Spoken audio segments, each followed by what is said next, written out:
Ce programme vous est offert par UBA. UBA, Africa's Global Bank.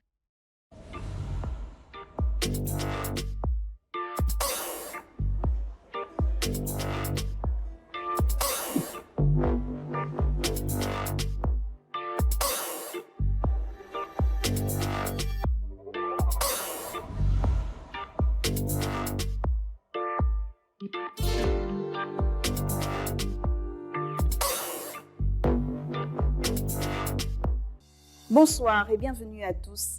C'est un rendez-vous particulier, vous le savez. Comme chaque année, à cette période, c'est le moment de faire avec vous le point.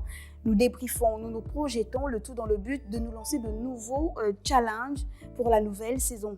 Écho de l'écho, fin de la saison 3, c'est avec notre cher ami La Voix que nous allons nous plier à cet exercice. Alors La Voix, avant de nous faire le point sur toute cette saison, déjà dites-nous, rappelez-nous l'enjeu de l'actualité économique aujourd'hui. Bonsoir à tous. Modeste, il y a beaucoup à dire sur l'économie et la place qu'elle tient au cœur de l'actualité, qu'elle soit mondiale, continentale ou nationale. En effet, toutes les informations sont aujourd'hui d'un enjeu capital pour comprendre facilement l'économie de manière pédagogique et tous les détails comptent pour être à la pointe de l'actualité. Face à un tel défi, Écho de l'écho, cette saison a eu du pain sur la planche, comme durant les saisons précédentes. Et justement, La Voix, puisque nous sommes arrivés à l'heure du récap, pouvez-vous nous faire le point des temps forts de cette actualité économique, décortiquer tous les mercredis soirs par Écho de l'écho? Avec plaisir, pour la petite piqûre de rappel, je vous invite donc à visualiser ces quelques séquences aussi perspicaces les unes que les autres, et cela avec des invités calibrés et bien assis dans leurs différents domaines. Lorsqu'on explique à un jeune qui a fait 5 ans à l'université et qui s'attendait à travailler tout de suite après, on lui dit « il faut te lancer dans un business, tu vas créer de la richesse, tu vas pouvoir créer de l'emploi, tu vas aider ». Il ne comprend pas très bien comment on explique à ce jeune-là la façon dont l'auto-emploi va permettre de sortir le pays d'une situation économique pas très florissante. À court terme, c'est de leur présenter les exemples de réussite dans ce cas. Des personnes qui, en sortant de leur cursus scolaire, ont peut-être commencé à travailler et ensuite ont lancé leurs propres activités et ont fini par réussir. N'oubliez pas, madame, le travail n'a pas seulement une valeur financière, elle a également une valeur de dignité et de stabilité sociale. Donc nous devons réussir à convaincre les Gabonais que entreprendre ou lancer une activité génératrice de revenus leur permettra non seulement d'avoir des moyens pour subvenir à leurs besoins, mais également avoir de la dignité dans la société et de pouvoir léguer à leurs enfants un héritage plus tard. À mon sens, nous ne devons pas aujourd'hui nous focaliser sur qu'est-ce que la fonction publique propose comme emploi ou qu'est-ce que le secteur privé propose comme emploi, mais plutôt qu'est-ce que le Gabon propose comme opportunité. Et à cette réponse, tous les cursus scolaires qu'on fait nous permettront de lancer une idée qui nous permettra de lancer une activité qui ensuite aura de l'impact non seulement sur nous, mais sur toutes les personnes qui seront avec nous. Donc, mon argent sert à nourrir les entreprises, faire tourner l'économie. Et je gagne quoi dans tout ça, moi, à part le fait que mon argent se retrouve dans une institution bien en sécurité, je gagne quoi en termes de revenus? Est-ce qu'il n'y a pas quelque chose qui peut me motiver à vraiment mettre mon argent en Mais déjà, banque? rien que la sécurité de vos fonds. Voilà, parce qu'il peut y arriver quelque chose, on peut avoir un cambriolage à la maison, si on a tout pris, on n'a rien, on a tout perdu. Alors, il peut y avoir un incendie, ce n'est pas souhaité, on a tout perdu, ok? Et si on garde l'argent à la maison, toujours, on n'est pas rémunéré. Or, l'épargne gardée à la banque fait bénéficier à l'épargnant d'une rémunération. Donc, ça veut dire que s'il a mis, on dit n'importe quoi, 10 000, demain, il peut se retrouver avec 12 000, avec 11 000, parce que le taux justement de l'épargne va jouer sur ses fonds épargnés et donc ça va venir en plus des revenus qu'il a. Donc il aura des intérêts payés. Expliquez-nous bien cette histoire d'intérêt. Ces intérêts se calculent Comment? Annuellement, quotidiennement, mensuellement? Comment est-ce que je fais?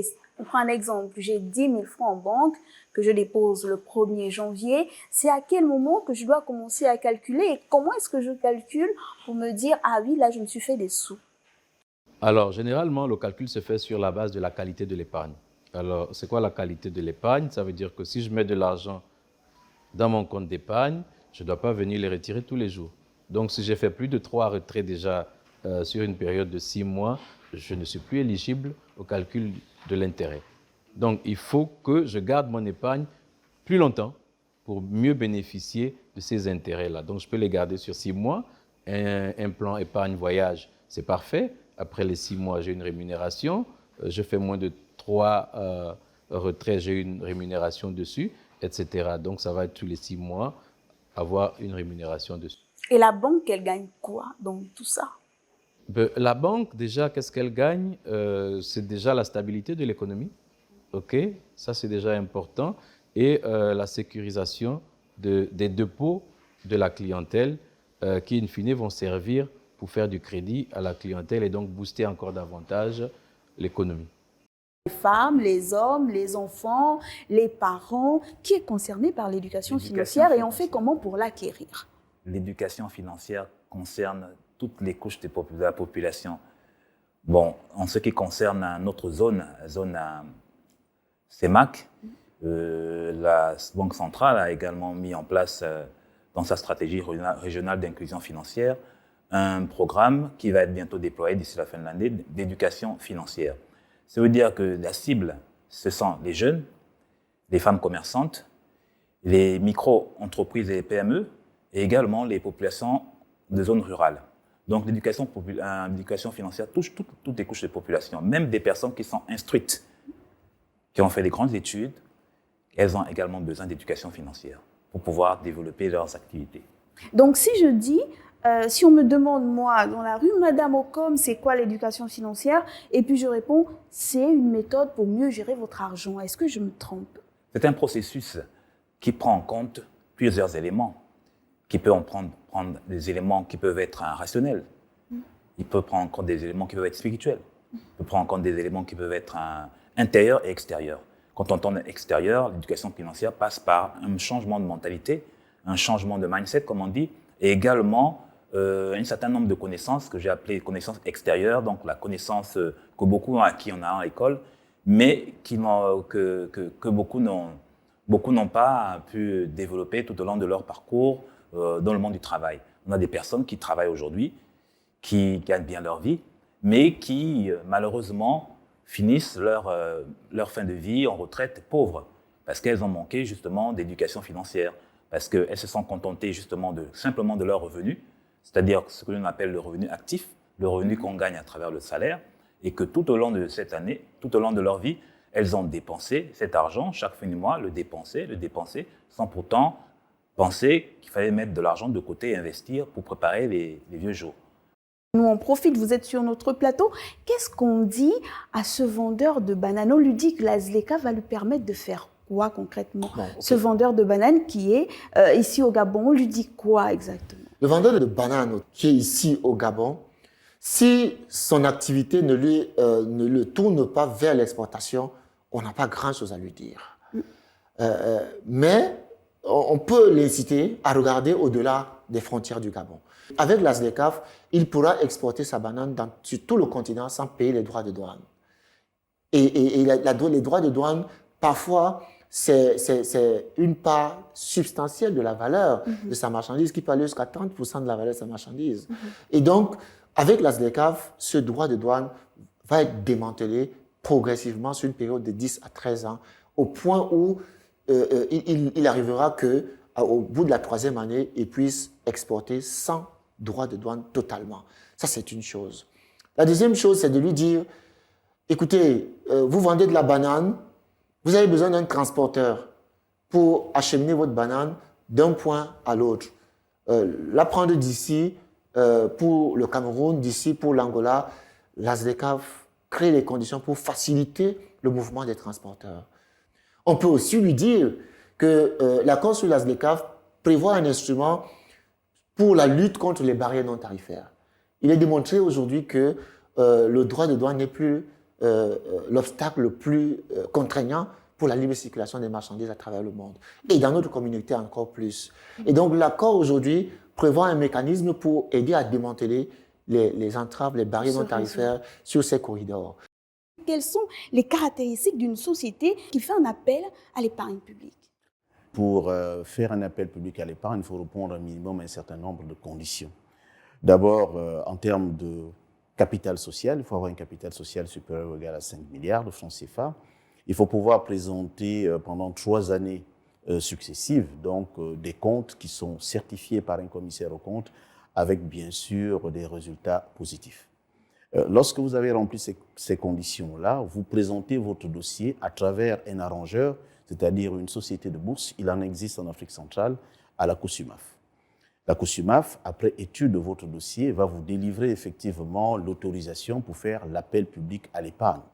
Et au terme donc, de cet appel public à l'épargne, parce que vous sollicitez pour diverses raisons, premièrement, ça peut être pour vous refinancer, par exemple, ça peut être également pour créer une entreprise dans un secteur nouveau. Dès que votre dossier a été validé par le régulateur des marchés financiers, vous êtes maintenant autorisé à solliciter l'épargne donc des différents épargnants, c'est-à-dire des agents économiques qui sont en dépassement de capacité, soit d'épargne ou d'investissement, qui vont momentanément investir dans le projet que vous présentez. Ça peut être une entreprise nouvelle, une start-up parce que vous voulez vous lancer dans un secteur qui est important pour l'économie. Ça peut être une entreprise qui existe déjà parce que vous recherchez des financements et vous avez estimé que, bon, pour une opération d'augmentation de capital, par exemple, au lieu de solliciter la banque ou de solliciter les actionnaires historiques, vous vous dites, écoutez, on va créer des actions nouvelles qui seront effectivement achetées par le public, d'où la notion d'appel public, sans aucune restriction, personne physique, personne morale, dans un espace géographique connu qui est celui de la CEMAC, donc les États de la CEMAC. Vous sollicitez donc les habitants de ces États-là à vous faire confiance sur la base de votre projet et à investir dans votre entreprise. Cependant, la voie, il convient de notifier que tous les experts n'étaient pas que des personnalités nationales, parce que Écho de l'Écho est une émission à vocation internationale, et donc nous nous sommes retournés vers ces personnes-là qui ont une expertise un peu plus large aussi, donc on avait accès à des experts internationaux pour des thématiques de l'heure. En effet, Modeste, dans plusieurs numéros de notre bimensuel, nous avons eu la chance de bénéficier du savoir de plusieurs experts internationaux. Que ce soit dans la finance, le développement ou l'économie de façon générale, chacun est venu avec précision sur les informations que nous recherchions pour nos téléspectateurs. Regardons ensemble. Alors, avec la crise de la Covid-19, on a compris, et ça clairement, que nos États africains étaient très vulnérables. À long terme, comment renforcer la résilience africaine pour les années à venir, finalement? Et la base, c'est la formation. Il faut que les producteurs, que les agriculteurs, les paysans bénéficient d'une formation de vulgarisateurs à disposition dans chaque région du pays pour les aider à produire mieux, à avoir accès à des semences de qualité avec des variétés qui sont adaptées au climat et au sol, et que les jeunes qui veulent se lancer puissent également avoir accès à ces formations et au crédit. Dans ce vaste marché, qui peut faire des placements financiers? Est-ce qu'il faut avoir des connaissances financières très développées pour faire un placement? Est-ce qu'un citoyen lambda en zone CEMAC qui a assez d'argent peut se dire, bon, moi, je vais miser mon argent dans tel domaine pour le fructifier? Ou alors, il faut des critères bien spécifiques, finalement? Alors, c'est une très bonne question. Alors, la volonté aujourd'hui des institutions, des politiques, du régulateur, c'est d'encourager l'investissement à la plus grande échelle. C'est-à-dire qu'en fait, la base du marché, c'est l'appel à l'investissement, à l'épargne publique. Ça veut dire que vous, moi, une banque, une entreprise qui a un petit peu de liquidité peut aller sur le marché, investir et acheter des titres en fonction de la disponibilité de la liquidité. Alors, comme pour toute chose, je pense qu'il faut se faire accompagner. Aujourd'hui, notre marché a, disons, la chance, mais aussi la contrainte d'être jeune. Mais aussi, on a un petit souci d'éducation financière. C'est pour ça qu'il faudrait, dans une démarche d'investissement, se faire accompagner. Aujourd'hui, le marché prévoit un certain nombre d'acteurs. Il y a les conseillers d'investissement financier qui doivent avoir un agrément. On a des sociétés de gestion de portefeuille qui vont beaucoup plus loin, qui ont l'agrément pour capter cette épargne et la placer à votre place. Et on a les sociétés de bourse qui sont vraiment les intermédiaires de marché qui exécutent les ordres et qui donc vont sur le marché pour exécuter les ordres de placement venant des sociétés de gestion de portefeuille ou bien des investisseurs de manière directe.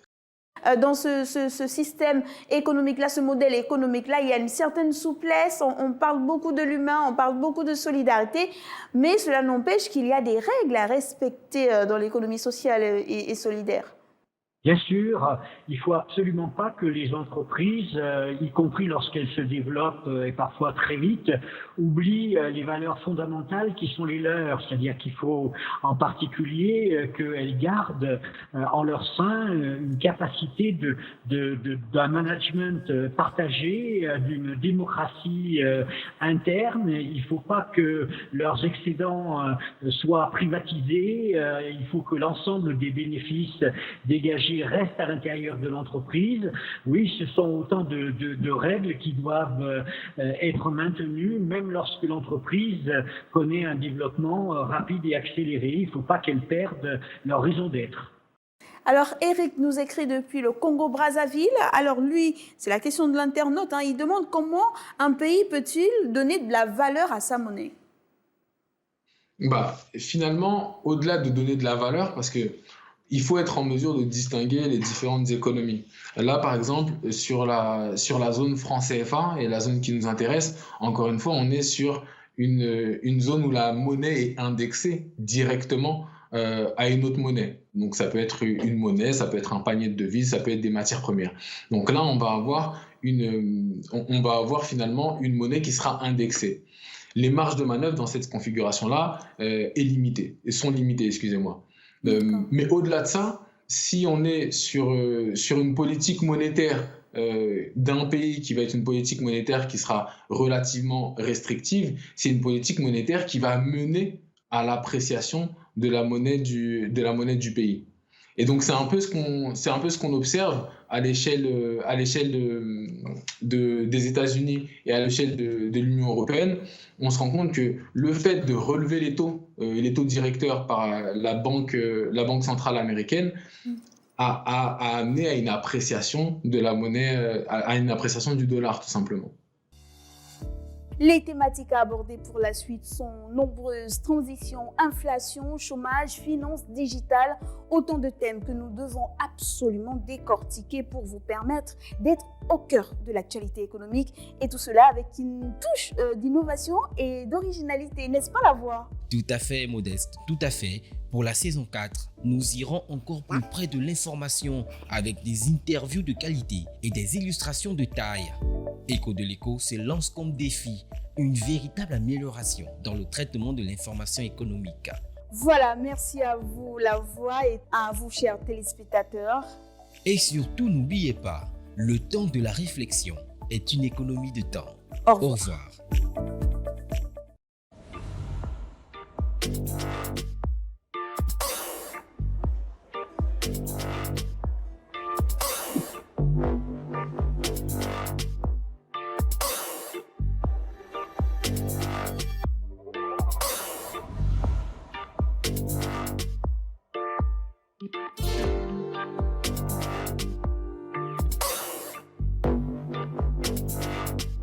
Ce programme vous a été offert par UBA. UBA, Africa's Global Bank.